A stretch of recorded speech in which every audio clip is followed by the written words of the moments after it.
আসসালামু আলাইকুম।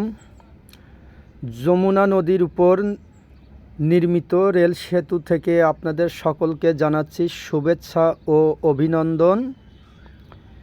এটি যমুনা বহুমুখী সেতু থেকে ৩০০ ফিট উত্তর পাশ দিয়ে নির্মিত।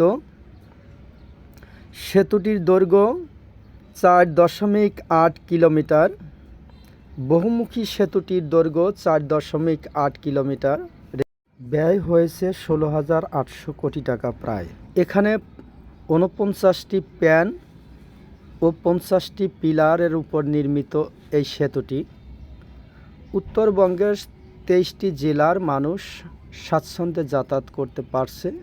এখানে সময়ও অনেকটাই সেভ হচ্ছে।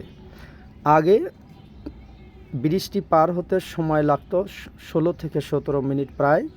এখন রেল সেতু আলাদা হওয়ার কারণে সময় লাগছে ৪ থেকে ৫ মিনিট সর্বোচ্চ। এবং যমুনা সেতুর দুপাশে কোনো চেকিংয়ের জন্য সময় নিচ্ছে না, দ্রুত ছেড়ে যাচ্ছে, যার কারণে উত্তরবঙ্গের মানুষের জন্য অর্থাৎ ঢাকা থেকে যাওয়া আসার মানুষের জন্য অনেকটাই সুবিধা হয়েছে, সময় সেভ হচ্ছে। এবং এই সেতু নির্মাণ হওয়ার পরে উত্তরবঙ্গের সিরাজগঞ্জ সায়দাবাদে অর্থনৈতিক জোন তৈরি হচ্ছে।